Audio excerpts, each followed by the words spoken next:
committed to this bill and opposed it, Mr. Speaker. Let me just give you some reflection on why.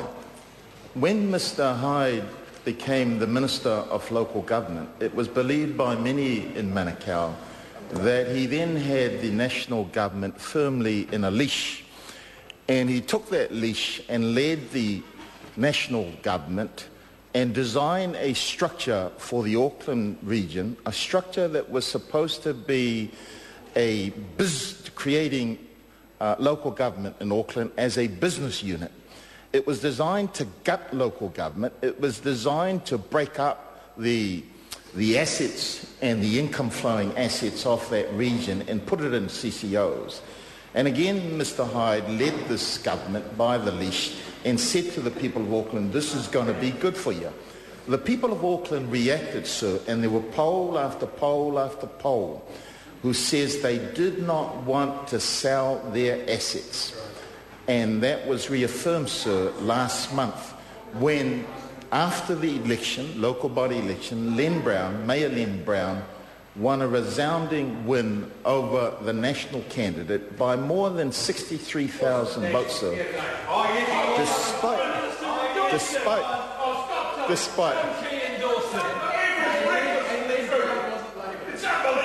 Sir, the win of Mayor Len Brown over the Auckland super city is a resounding response from the people of Auckland. They do not want to sell their assets. Sir, that mood has not changed. That mood still remains today. And I want to say that the people of Auckland are again up in arms now, angry and outraged that this bill introduced again by this government, led by the leash by Mr. Hyde, is designed again to do away with valuable water assets of the region. Tomorrow, sir, at 9 a.m, a protest is being held outside Papakura United Water, 116 Great South Road. This is organised by the community, sir, who are angry and outraged about the way this government is rushing this bill through. And they do not want, sir, our water assets to be readily available, easily available for the multinational water companies to strip the profits from these water companies, owned, formed, organised, paid for by the ratepayers throughout this country. Mr. Speaker, a lot of people are asking whether Kiwis living in the length and breadth of New Zealand can say with confidence and with hand over heart that they can trust the minister who is driving the changes in local government today.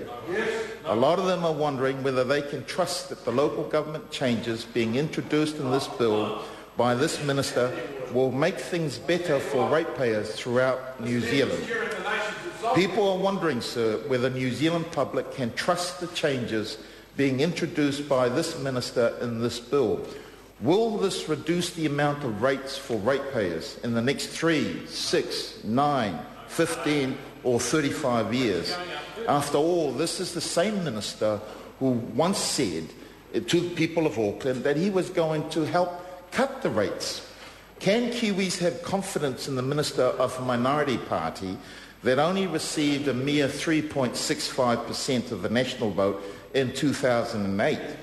This is the party, and dropping, this is the party that has been dubbed by many as the 1% party. Yet despite its low percentage vote and despite its low polling, this minister has been given so much power to simply lead this national government on a leash. He leads the national government on a leash as a master leads his prized dog. Winston Peters' New Zealand First Party got more votes than Mr. Hyde's ACT Party, yet Mr. Peters is out of Parliament. And Mr. Hyde's party, despite getting less votes than New Zealand First, is not only in Parliament, but is in Parliament with 5 MPs and is the Minister of Local Government leading this national government on a leash.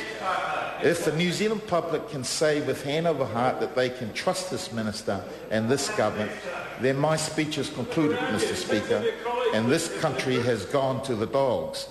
But if the New Zealand public can, with confidence and without compulsion, say that they cannot trust this minister and this government, then believe me, Mr. Speaker, when I say that the New Zealand public is absolutely correct.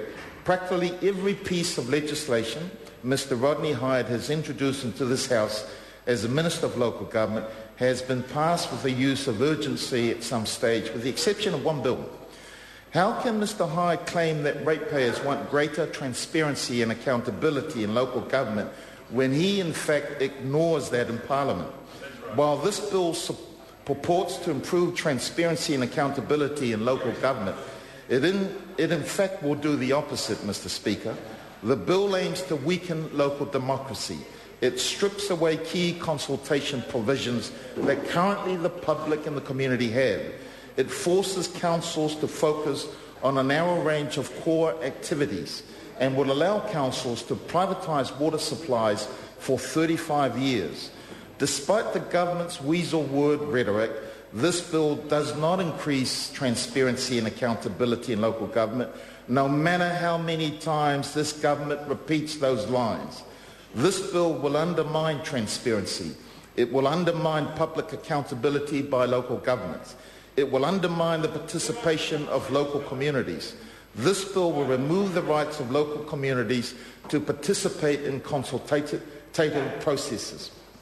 It will remove the right of local communities to influence the activities of local government. It undermines transparency and accountability by removing the rights of local communities to participate in reaching outcomes that benefit the well-being of local communities. More importantly, sir, and of major significance, this bill removes the current requirement that councils must consult if councils intend to sell off or change the method of delivery of key strategic assets such as water services. This bill will force council water supplies to be contracted out for 35 years. As a ratepayer today at 70 years will be dead before they can have their right of say on their water assets that they have paid for.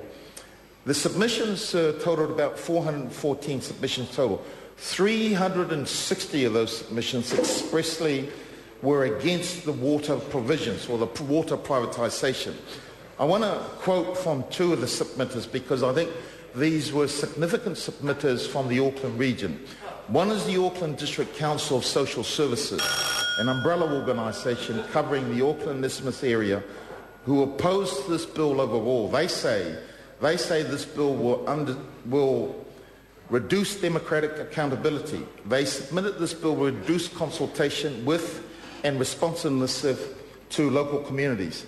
They say that this bill will allow privatisation of strategic assets and basic services, including water supply. It will reduce the range of services provided by local authorities to a narrower list than communities actually want local authorities to continue to deliver them.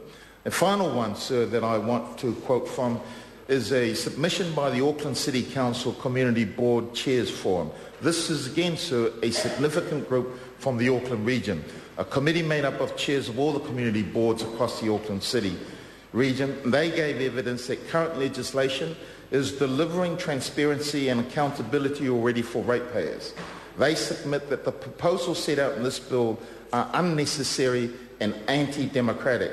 They submitted that there's always room for improvement within local government. However, this can be achieved by best practice guidelines to councils and policy changes within councils. In other words, sir, this bill is unnecessary.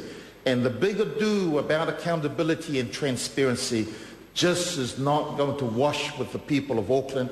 And I suspect, sir, that in next year, in 2011, they will treat this government in the same way that they have responded by voting Len Brown, the super city mayor, in an overwhelming defeat of their national candidate. Yeah, right.